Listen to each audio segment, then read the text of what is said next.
China using my star. Like I said, um, I love, I love that you use my star on your flag in China. That's really awesome and amazing. And like I say, I really love that a lot of people use my star and everything else like that. Like I said, my name is Lucifer Star Line. And like I said, I was the creator, I am inventor of triple expansion steam and steam engines and everything else like that.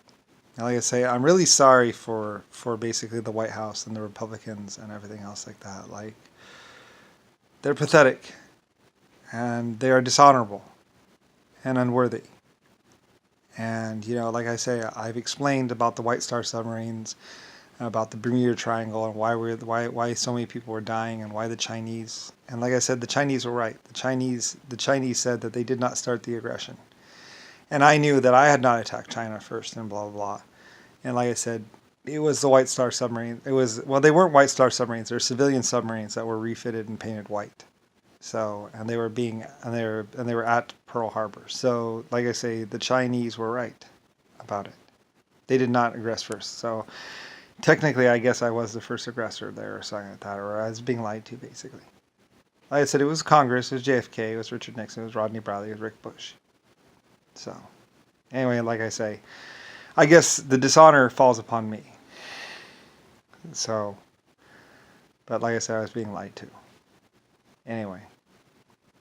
But like I said, I believed China. Like I said, and I even say, and I would say that anything that our Asian or Oriental says is basically, you might as well take as fact. If they say it's true, then it's probably true.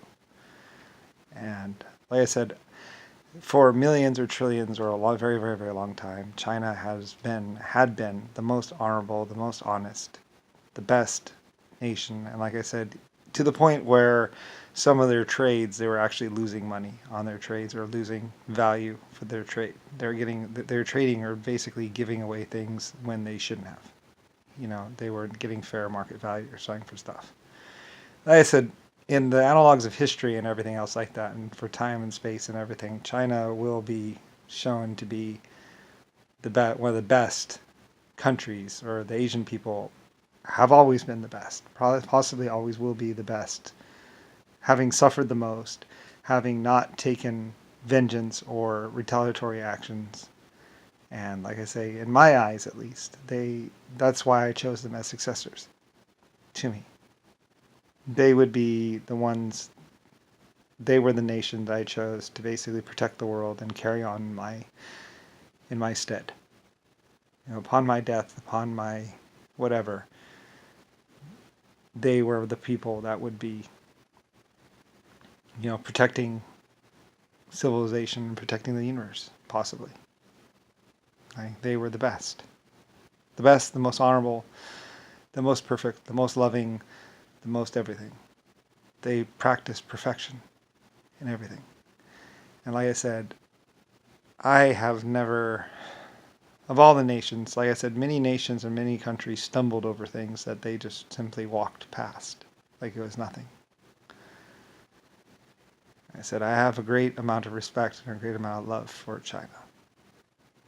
And like I said, that's why I've said for a long time, China is one of the very few, or the Asians are one of the very few people and life forms that I would bow to myself. Basically saying that they may be more honorable and more worthy than me. So, anyway, I love them and care a great deal about them. So, anyway, I had tracked their course and watched them for a long time, and I think they passed every test. And they were the ones that were the best.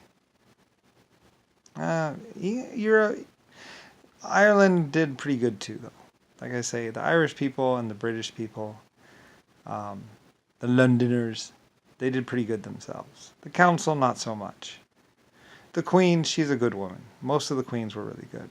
It was the men that they were with, or other people, or their board members that were actually the problem. So, usually, like I say, people without anything trying to get something or something like that. I don't know. They're trying to have sex with some young, cute girl or something. I don't know. It's ridiculous.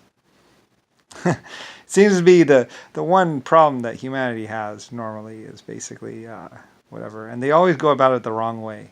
You know, like I said, John McCain was putting guns into underneath women's throats, or like grabbing them by the throat and like, you know, like that, and then just you know, and not bothering to even do the smallest of basically getting to know them, or you know, I guess I don't know. I guess they thought that they had that much whatever, or that sexy or hot. I mean, steroids, and besides, like I said, it was all a lie. They were just taking steroids. You can take any kid and give him steroids, and he'll be this buff, sexy, hot dude. You just inject him with steroids, and voila, instant muscle. Not really a secret, not really a big deal, not really existential, not really high technology, not really anything. Very much simple. But for years, they denied the existence of steroids, and steroids were considered top secret, national security. Don't ask me why.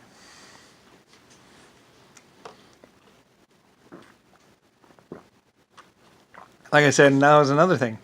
You know, you can call something top secret, national security all you want, just like the formula for meth. Top secret, national security. It's like you can call it national security and top secret all you want, but you know, Germany knew how to do it. China knew how to do it. Probably the Middle East knows how to make methamphetamine and cocaine. Just about everyone knows how to do it. So yeah, good luck locking that down. At one point in time, I might have been the only one who actually knew how to manufacture good methamphetamine or good cocaine. But you know, I shared it with the rest of the world. I shared it with all the scientists. Like, whatever. You know, come look at what we can do. You know, and I love doing that. I love being the one who could say, "Come look at what we can do." You know, and that's why I was so popular and so well known, and why my people, my scientists, and everything were so. Everything, because I love to show off my cities. I love to show off my aircraft. I love to show off my ships. Like on every one of my ships, you can tell my ships also by the fact that they were opened up to the public, so the public could wander around the ship free of charge to look at all the beautiful parts and all the beautiful things throughout the ship, so they could come and see the wonderful ship, and then they could you know a showing of the public, they used to call it.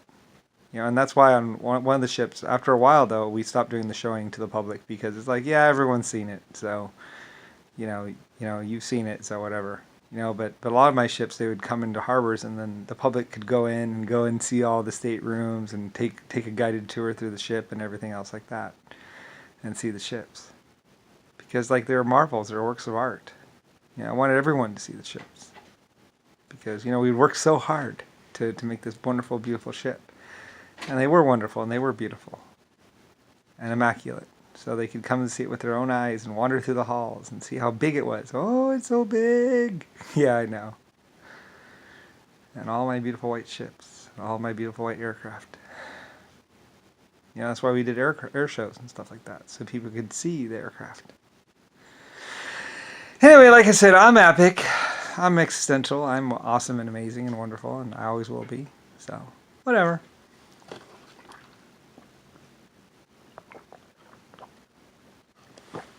Like I said, I didn't need to do war. My people didn't need to do war. We were the inventors of everything. So, you know, I was the inventor of everything. That's why they say, oh, the Germans invented everything, so they know where everything is. Well, so did I. I invented everything. I knew where everything was. I paid for everything.